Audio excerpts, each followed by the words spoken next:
Welcome back, dear students. This is Aditya Sharma. Today I am going to explain the next chapter for class 9, that is the Why Do We Fall In. आज का हमारा chapter काफ़ी interesting होने वाला है क्योंकि हम daily life में कई सारे पैथोजेंस के कांटेक्ट में आते हैं और ये पैथोजेंस किसी न किसी रूप से हमारी बॉडी पर कुछ ना कुछ साइड इफेक्ट देते हैं, कुछ ना कुछ डिजीज कॉज करते हैं। तो कौन कौन से वो पैरामीटर्स हैं जिनको हम यूज करके इन पैथोजेंस से इन्फेक्ट होने से बच सकते हैं और अपने आप को एक हेल्दी कंडीशन में रख सकते हैं। जैसा कि हमें मालूम है क्या good health is one's real wealth, जैसा कि लोग कहते हैं या हमें भी मालूम है कि अगर हम प्रॉपरली एक हेल्दी कंडीशन में अपने बॉडी को मेंटेन करते हैं या प्रॉपरली हम हेल्दी हैं, उस केस में हमें डिजीज होने की पॉसिबिलिटी कम से कम हो जाती है, क्योंकि जितने ज़्यादा हम हेल्दी होंगे उतना ज़्यादा हम क्या होंगे, इन पैथोजेंस से अपने आप को प्रोटेक्ट कर सकते हैं, या हम कह सकते हैं कि हमारी इम्यूनिटी एक मेंटेन हो सकती है। तो यहाँ पर हमें आज स्टडी करना है। सबसे पहले तो हम इस चैप्टर में स्टडी करेंगे कि हेल्थ क्या है, कौन कौन से हमारे कंडीशंस हैं जो कि एक हेल्थ को मेंटेन करते हैं, डिजीज क्या है, डिजीज के टाइप्स क्या हैं और कौन कौन सी डिजीज हैं और इनके डिजीज के क्या क्या कॉजेटिव एजेंट्स हैं और इनसे हम कैसे अपने आप को प्रोटेक्ट और ट्रीट कर सकते हैं। तो ये हमारा चैप्टर काफ़ी इंटरेस्टिंग है जो कि हमारी डेली लाइफ में यूज होगा। इसलिए first we study the what is the health. Health क्या है? तो हेल्थ को अगर डिफाइन करें तो according to the WHO, according to world health organization, that is the World Health Organization means WHO in 1948। 1948 में सबसे पहले WHO ने हेल्थ की डेफिनेशन दी थी। According to WHO, health is a state of complete physical, mental and social wellbeing and not only absence of disease.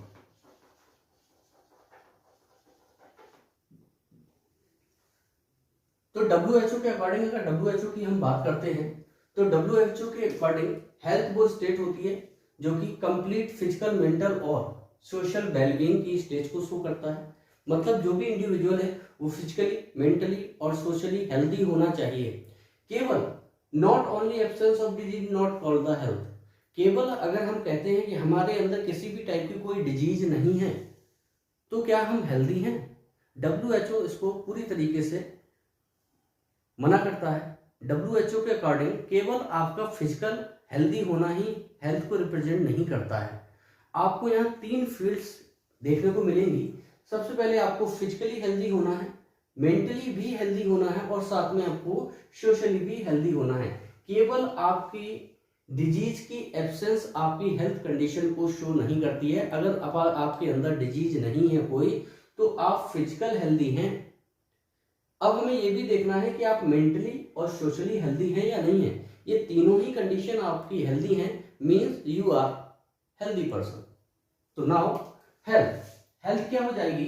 तो हमें health में दिखा दिया है कि हमें फिजिकली, मेंटली और सोशली क्या करना है, वेल बीइंग रहना है, मतलब हमें हेल्दी रहना है। इस केस में health is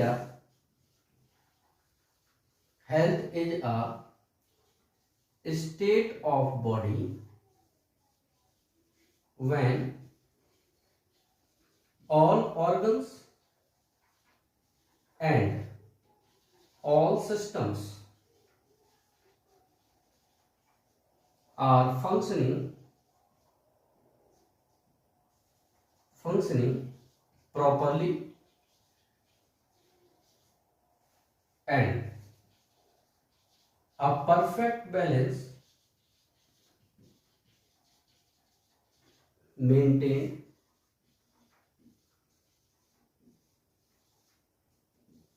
between environment and body। ना अगर हम ये देख के चलते हैं कि हमें फिजिकली, मेंटली और सोशली हेल्दी होना है, तो इस केस में हमारी हेल्थ हो जाती है, हेल्थ वो स्टेट हो जाती है जिसमें हमारी बॉडी के सभी ऑर्गन्स और बॉडी के सभी सिस्टम्स, जैसा कि मैंने लास्ट लेक्चर्स में भी कई बार बताया है कि हमारी बॉडी 11 सिस्टम से कंसिस्ट होती है। 11 सिस्टम हमारी बॉडी में एक दूसरे के साथ कोऑर्डिनेट होकर फंक्शनिंग करते हैं, और वो सभी आपके जो सिस्टम्स होते हैं they composed of the many organs. तो चाहे आप सिस्टम कह लीजिए या ऑर्गन्स कह लीजिए, सभी एक दूसरे से कोऑर्डिनेट होकर काम करते हैं, और सभी कोऑर्डिनेट होकर केवल लाइफ के लिए काम कर रहे हैं। किसी इंडिविजुअल को एक सर्वाइव करने के लिए क्या कर रहे हैं, सभी फंक्शनिंग कर रहे हैं। क्लियर है? तो ऑल ऑर्गन्स और all system are functioning properly, क्योंकि हमें मालूम है जब सभी सिस्टम एक दूसरे से कोऑर्डिनेट हो रहे हैं, तो अगर एक सिस्टम हमारा अफेक्ट होता है तो वो दूसरे सिस्टम्स को भी अफेक्टेड करेगा। अगर आपकी बॉडी में कोई ऑर्गन फंक्शन नहीं कर रहा है या प्रॉपर फंक्शनिंग नहीं कर रहा है, तो वो अदर आपके ऑर्गन्स को भी अफेक्ट करना स्टार्ट कर देगा, आपके दूसरे सिस्टम भी अफेक्टेड होना स्टार्ट हो जाएंगे। सपोज कीजिए आपकी किडनी प्रॉपर फंक्शनिंग बंद कर देती हैं, तो ऐसा नहीं है कि किडनी खराब होने पर या किडनी का प्रॉपर फंक्शनिंग करने की वजह से आपकी बॉडी पर इसका इफेक्ट नहीं पड़ेगा, आपकी होल बॉडी पर इसका कुछ ना कुछ साइड इफेक्ट होना स्टार्ट हो जाता है। क्लियर है? तो मीन्स क्या हुआ, सभी ऑर्गन्स और सभी सिस्टम्स हमारे एक दूसरे के साथ कोऑर्डिनेट होकर फंक्शनिंग कर रहे हैं, तो हमारे सभी सिस्टम्स का प्रॉपर हेल्दी होना जरूरी होता है। तो health is a state of body when all organs and the all systems are functioning properly. सभी का प्रॉपरली फंक्शनिंग करना बहुत जरूरी होता है। एंड जब हमारे फंक्शन बॉडी में ऑर्गन्स और सिस्टम का प्रॉपर हो रहा है, इस केस में a perfect balance maintained between the environment and the body। तो अगर हम फिजिकली हेल्दी हैं तो हम अपने सराउंडिंग एटमॉस्फेयर के अकॉर्डिंग अपने आप को क्या कर लेते हैं, बैलेंस मेंटेन कर लेते हैं। हमारे ऊपर एनवायरमेंटल कोई फैक्टर इफेक्ट नहीं करता है, हम उसके अकॉर्डिंग अपने आप को एडजस्ट कर लेते हैं या अपने आप को उसके अकॉर्डिंग अडॉप्ट कर लेते हैं। तो अडॉप्ट तभी कर पाएंगे जब आप प्रॉपरली हेल्दी होंगे। क्लियर हो जाएगा? That is the definition of the health. Now we discuss the dimensions of the good health। Good health की क्या क्या डायमेंशंस हैं? डायमेंशंस ऑफ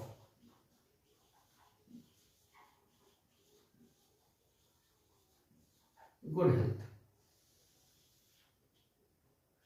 जैसा कि अभी हमने WHO की जो डेफिनेशन दी हुई है हेल्थ की, उसमें डिस्कस किया हुआ है कि there are 3 physical, mental and the social.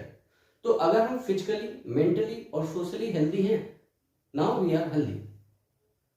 तो मीन्स क्या हुआ, जो डायमेंशंस हमारे गुड हेल्थ के हैं वो ये तीनों ही हमारे डायमेंशंस होंगे। एक, हम फिजिकली हेल्दी होना चाहिए, फिजिकल हेल्थ हमारी मेंटेन होनी चाहिए, मेंटल हेल्थ मेंटेन होनी चाहिए, एंड द सोशल हेल्थ भी मेंटेन होना चाहिए। तो what is the means of physical, mental and the social health? Now first one is the physical health.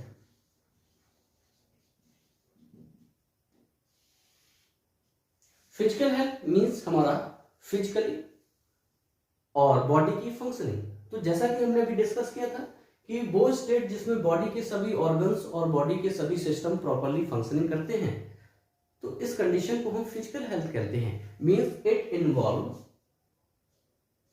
Involves perfect functioning of all organs and systems of body। तो body के सभी system और सभी organs अगर हमारा perfect functioning कर रहे हैं, means individual is physically healthy. वो फिजिकली क्या है बेटा, हेल्दी है। Now second one is the mental health. Mental health means क्या हुआ, साइकोलॉजिकल हेल्दी होना चाहिए। साइकोलॉजिकल हेल्दी मीन्स क्या हुआ कि state of harmony. State of harmony means क्या हुआ कि हमारा जो पेशेंट इंडिविजुअल है वो हमारा टोटली फ्री होना चाहिए एंजाइटी एंड टेंशन। तो आप लिख सकते हैं free from anxiety and tension.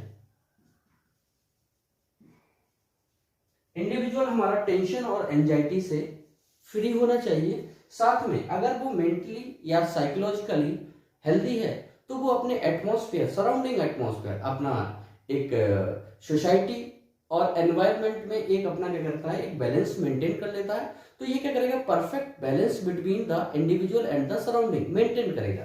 And perfect balance between environment and individual.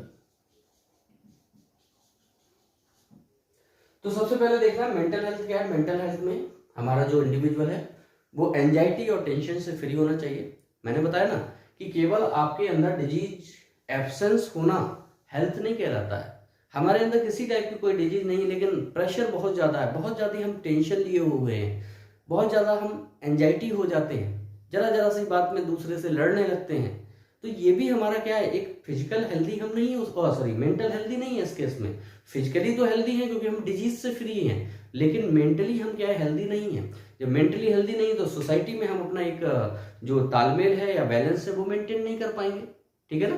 तो हमें सबसे पहले तो इन एंजाइटी और टेंशन से फ्री होना है। जब हम एंजाइटी और टेंशन से फ्री हो जाते हैं तो अपने सराउंडिंग एटमॉस्फेयर में हम अपने आप को एक परफेक्ट बैलेंस मेंटेन कर लेते हैं। मीन्स हम फिजिकली मेंटली क्या हो जाते हैं, हेल्दी हो जाते हैं। Third one is the social health.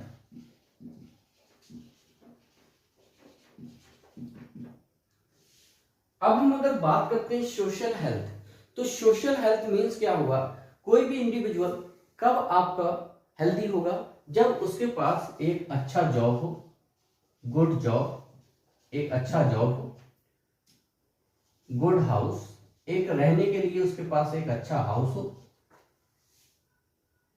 एक हैप्पी फैमिली हो, एंड गुड अंडरस्टैंडिंग फ्रेंड्स। और उसका जो फ्रेंड सर्कल है वो कैसा है, गुड अंडरस्टैंडिंग है। तो उसके पास अगर अच्छा जॉब है, एक अच्छा घर है, एक अच्छी फैमिली है, और उसके जो फ्रेंड सर्कल है वो क्या है, एक गुड अंडरस्टैंडिंग हमारे फ्रेंड्स हैं, इस केस में वो क्या होगा, सोशली हेल्दी होगा। क्योंकि हमें मालूम है जब बेटा हमारे पास या हम मेंटली फिजिकली हेल्दी हैं तो हमारा सोसाइटी में हमारे अकॉर्डिंग ही हम क्या करते हैं, अपना बैलेंस मेंटेन करते हैं।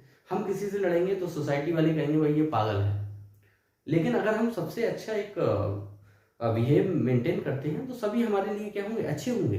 तो हम फिजिकली, मेंटली और सोशली हेल्दी होना बहुत जरूरी होता है। तो these are the dimensions of the good health, physical, mental and the social. Now we discuss the characteristics of good health.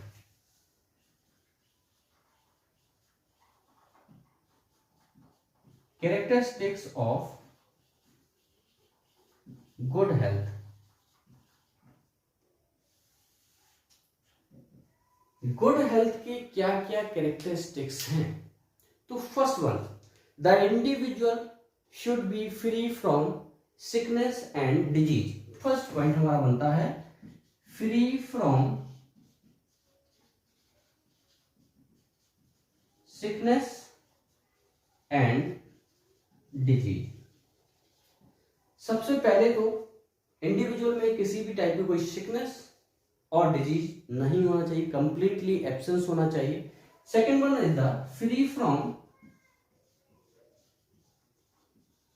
Unnecessary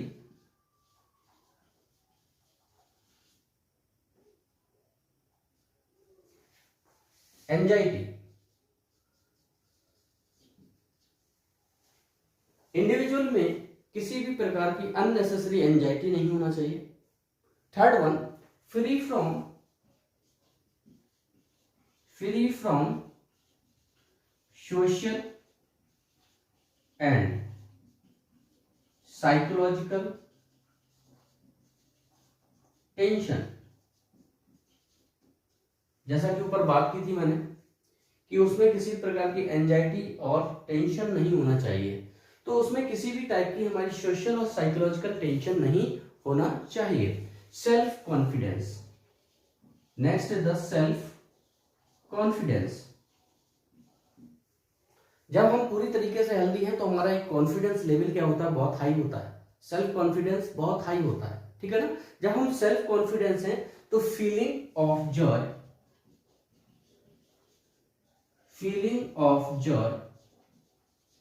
in living, तो जॉय के साथ हम क्या करते हैं, अपनी लाइफ को स्पेंड करते हैं, क्योंकि हमारे सभी ना हमारे अंदर सिकनेस है, ना डिजीज है, ना एंजाइटी है, एक हम फिजिकली, मेंटली और सोशली हेल्दी हैं। तो हमारी जो लाइफ है उसके लिए हम क्या करेंगे, जॉयफुल लाइफ को क्या करते हैं, स्पेंड करते हैं। Last one is the ability to work efficiently. हमें किसी भी वर्क को एफिशिएंटली डन करने का या कंप्लीट करने की क्या होगी, हमारे अंदर एबिलिटी होगी, और जो भी हम वर्क करेंगे उसके लिए हम अपना 100% देंगे एट हिज बेस्ट, और हम किसी भी वर्क को अपने 100% देकर उसको क्या करेंगे, कंप्लीट करेंगे, ठीक है। तो these are the characteristics of the good health. Means ना सिकनेस हो, ना डिजीज हो, ना अननेसेसरी एंजाइटी हो, फालतू में गुस्सा नहीं होना चाहिए कि जरा सी बात पे हमने गुस्सा कर लिया। तो हम अगर बार बार गुस्सा कर रहे हैं, कोई हमसे मजाक करता है तो हम बार बार गुस्सा कर रहे हैं, तो हम मेंटली हेल्दी नहीं है, ठीक है ना। जहां पर हमारे साथ मजाक हो रहा है वहां पर हम भी उसको उसी की तरह फॉलो करें, हमें तुरंत एंजाइटी नहीं होना है, ठीक है ना। तो ना ही हमें अननेसेसरी कोई एंजाइटी रखना है। Free from social and psychological tension, किसी टाइप की कोई ना हमें सोशल ना ही साइकोलॉजिकल टेंशन लेना है। सेल्फ कॉन्फिडेंस अपना हाई रहना है, क्योंकि हम हेल्दी हैं तो हम किसी भी फंक्शन को करने के लिए, किसी वर्क करने के लिए हमेशा रेडी रहते हैं, ठीक है ना। Feeling of joy in living, जब हम पूरी तरीके से हेल्दी हैं तो काम भी हम परफेक्ट कर रहे हैं, उस केस में हमारा क्या होगा, जो हमारी लाइफ है हम जॉयफुल क्या करेंगे, स्पेंड करेंगे। Ability to work efficiently and at his best, किसी भी काम को हम एफिशिएंटली करेंगे और उसको हम अपना 100% देंगे। तो these are the characteristics of good health. Now disease, अभी हमने बात की थी हेल्थ क्या है, तो the opposite of health is disease. Means क्या हुआ, डिजीज को हम डिफाइन कर सकते हैं opposite to health.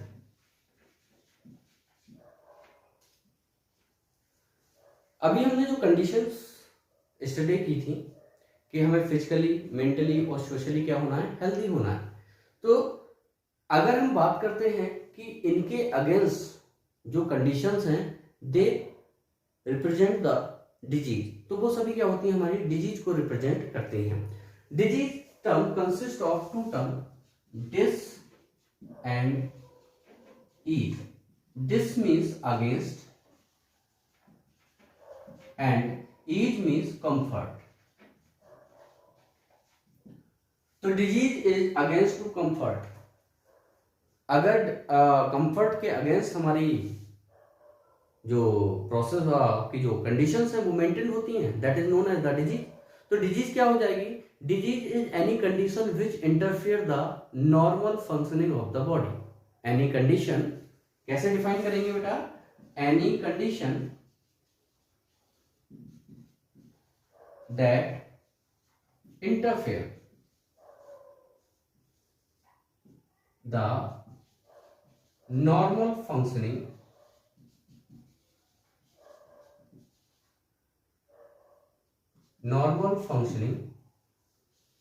of body।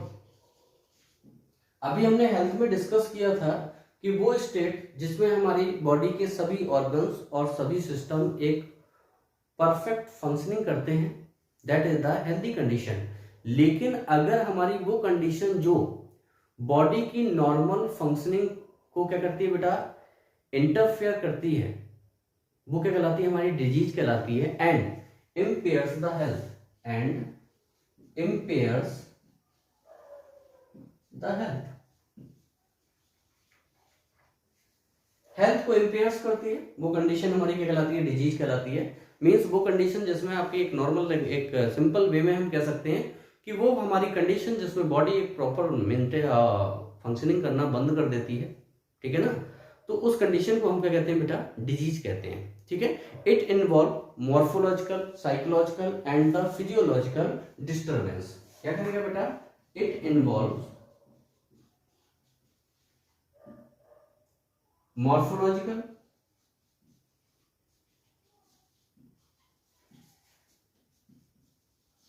Physical और साइकोलॉजिकल डिस्टर्बेंस।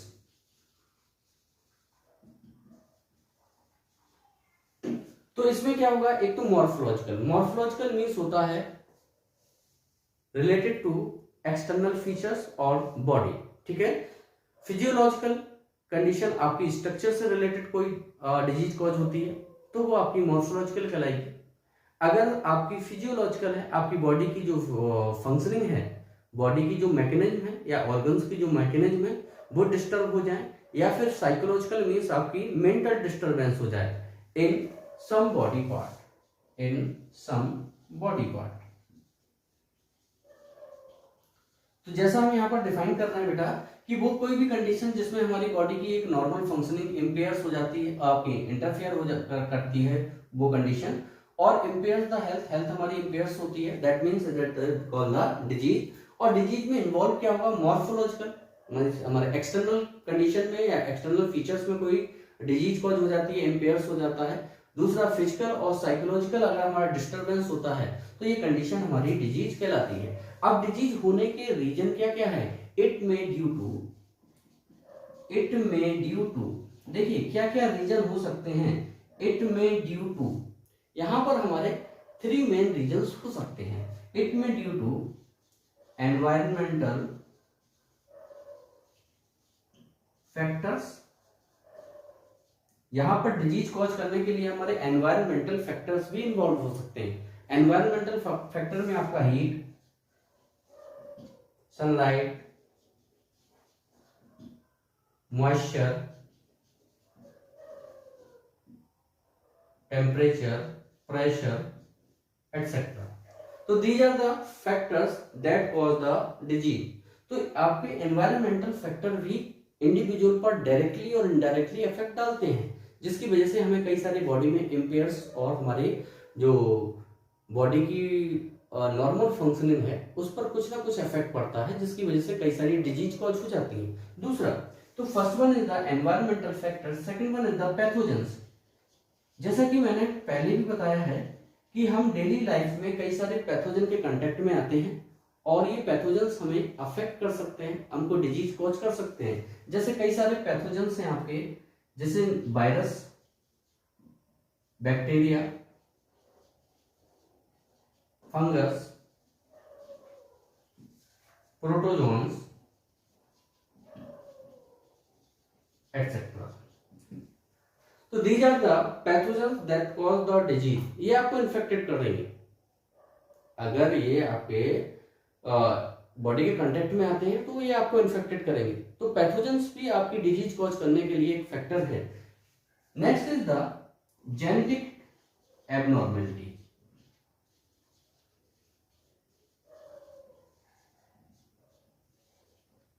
कई सारे हमारे जेनेटिक डिसऑर्डर्स भी होते हैं।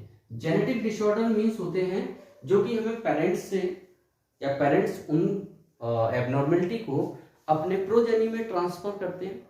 मीन्स हम कह सकते हैं दीज आर द इनबॉर्न, ये हमें हमारे पेरेंट्स से ही मिले थे।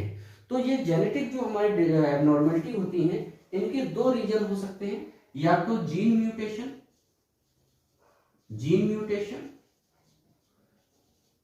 जीन म्यूटेशन का मीन्स होता है जीन्स में किसी प्रकार की एबनॉर्मेलिटी हो जाना, जीन्स में गड़बड़ी हो जाना, तो इसकी वजह से भी कई सारे हमारे डिसऑर्डर हो जाते हैं। जैसे आपने हीमोफीलिया का नाम सुना होगा, आपने सिकल सेल एनीमिया का नाम सुना होगा, आपने कलर ब्लाइंडनेस का नाम सुना होगा, एल्केप्टोनूरिया का नाम सुना होगा। तो बेटा कई सारे ऐसे डिसऑर्डर्स हैं आपकी बॉडी में जो कि जीन से रिलेटेड होते हैं। जीन्स में गड़बड़ी होने की वजह से हमारी बॉडी में वो जीन प्रॉपरली फंक्शनिंग करना बंद कर देता है, जिसकी वजह से हमारी बॉडी के अंदर कई सारे एबनॉर्मलिटी और डिजीज कॉज हो जाते हैं। सेकेंड वन इज द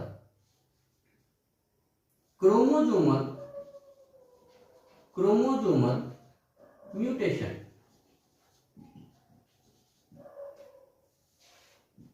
अब ये क्रोमोजोमल म्यूटेशन क्या है? अगर हम ह्यूमन की बात करें तो ह्यूमन की जो आइडेंटिटी है, जैसे हम कहते हैं ह्यूमन की personal identity number of chromosomes, हमारे जितने भी ह्यूमन स्पीसीज के मेंबर्स हैं वो सभी अगर उनकी बॉडी की किसी भी सेल्स को निकाल कर देखा जाए तो उनमें नंबर ऑफ क्रोमोजोम्स 46 होंगे। तो 46 क्रोमोजोम्स का जो नंबर है that is the personal identity of the humans. Humans को छोड़कर ये किसी और ऑर्गेनिज्म या किसी और एनिमल्स की सेल में नहीं होंगे। 46 क्रोमोजोम्स मीन्स हुआ human.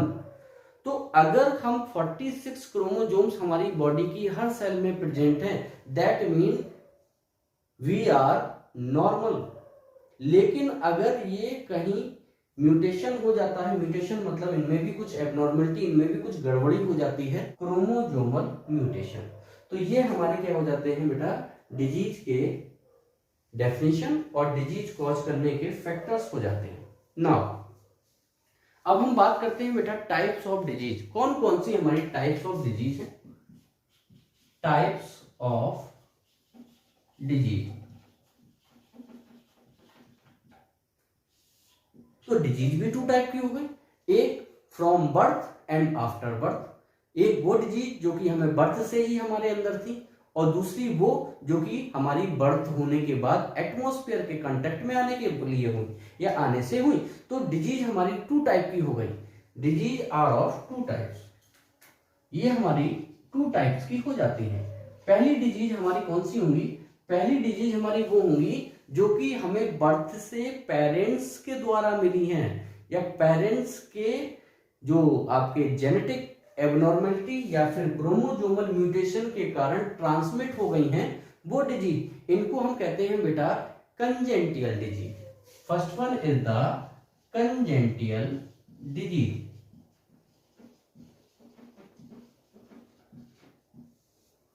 Second one is the, अब देखिए पहली हो गई जो कि हमें बर्थ से ही मिली है, इनबॉर्न डिजीज है, कह सकते हैं जन्मजात, जन्म से ही बर्थ से ही हमारे अंदर प्रेजेंट होती हैं। These are the congenital disease. Second one is the after birth जो डिजीज हमें लगती हैं, जैसे अभी हमें फीवर हो जाए, अभी हमें क्या हो जाए, सपोज कीजिए ये कोविड हो जाए, है ना, हमको कॉमन कोल्ड हो जाए, हम कॉलेरा हो जाए, ट्यूबरक्लोसिस हो जाए, तो ये डिजीज तो हमें बर्थ के बाद आ रही है ना। तो ऐसी डिजीज जो बर्थ के बाद आती है these are the acquired disease. Acquired disease. तो देख रहे हैं बेटा आपकी डिजीज टू टाइप की हो गई, एक कंजेंटियल डिजीज और दूसरी हो गई हमारी acquired disease. Now congenital disease is inborn disease. क्या होगा? Inborn disease. ऐसी डिजीज जो इनबॉर्न है, इनबॉर्न मीन्स हमें बर्थ से ही मिली हैं, मीन्स आपकी ट्रांसमिटेड फ्रॉम देयर पेरेंट्स। ये हमें हमारे पेरेंट्स से ही मिली थी। और इसके दो कंडीशन, दो आपकी मैंने कंडीशन यहां पर बताई थी। पहली आपकी हो सकती है gene mutation. Gene mutation means हो गया जीन में चेंज हो जाने की वजह से आपका जो नॉर्मल जीन्स है वो नॉर्मल नहीं रहा, उसमें कुछ ना कुछ गड़बड़ी हो गई है। जैसे आपका हीमोफीलिया, जैसे आपका colour blindness. Haemophilia, colour blindness, ये आपकी जीन में गड़बड़ी होने के कारण होता है। हीमोफीलिया में ब्लड की क्लॉटिंग नहीं होती है, अगर चोट लग जाती है तो ब्लड कंटिन्यू आपका फ्लो होता रहता है, लॉस्ट होता रहता है, जिसकी वजह से ज्यादा ब्लड लॉस होने की वजह से पेशेंट की डेथ भी हो जाती है। कलर ब्लाइंडनेस वो आपका डिसऑर्डर है जिसमें ग्रीन कलर और रेड कलर का जो आपका डिफरेंस है वो पेशेंट डिफ्रेंशिएट नहीं कर पाता है, क्योंकि हमारे रेड कलर और ग्रीन कलर को आइडेंटिफाइड करने के लिए जीन्स होते हैं। अब इस जीन्स में गड़बड़ी हो गई, तो जब गड़बड़ी हो गई तो हम ना रेड कलर देख पा रहे हैं ना ग्रीन कलर को आइडेंटिफाइड कर रहे हैं, ठीक है ना। तो जब हम रेड और ग्रीन कलर का या कलर में हम डिफ्रेंशिएशन नहीं कर पाते हैं तो that is the colour blindness. तो कलर ब्लाइंडनेस हमें हमारे फादर और मदर से मिली है, ठीक है ना, इसलिए जीन म्यूटेशन कहलाता है या इनबॉर्न डिजीज कहलाता है। दूसरा मैंने बताया बेटा क्रोमोजोमल म्यूटेशन। म्यूटेशन मतलब चेंज होना।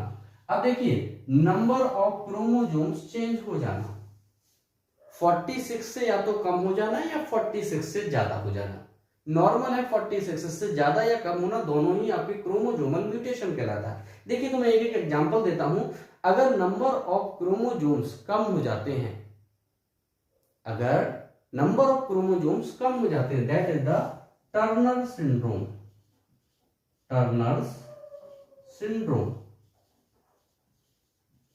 एग्जाम्पल है जब आपका नंबर ऑफ क्रोमोजोम्स क्या हो जाए 45 हो जाए।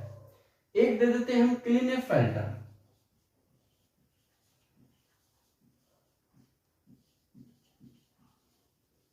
इनमें नंबर ऑफ क्रोमोजोम्स आपके इंक्रीज हो जाते हैं, 46 से ज्यादा हो जाएंगे, 47 भी हो सकते हैं, 48 भी हो सकते हैं, लेकिन नंबर ऑफ क्रोमोजोम्स नॉर्मल से ज्यादा हो गए। तो याद रखिए कंजेंटियल आपकी इनबॉर्न डिजीज है जो कि आपको पेरेंट्स से मिलती है। दो रीजन हो सकते हैं इसके, या तो जीन्स आपका एबनॉर्मल होगा या नंबर ऑफ क्रोमोसोम्स एबनॉर्मल होंगे। Now acquired disease. Acquired disease these are the disease that present after the birth, ठीक है ना। तो ये जितनी भी आपकी एक्वायर्ड डिजीज हैं ये क्या होंगी बेटा after birth. After birth, birth के बाद जितनी भी आपको डिजीज कॉज होती हैं they all are acquired disease. जैसे हम बात कर लेते हैं बेटा tuberculosis, that is the TB. Tuberculosis जैसे कॉलेरा, जैसे आपने नाम सुना हुआ मलेरिया, जैसे आपने नाम सुना हुआ कोविड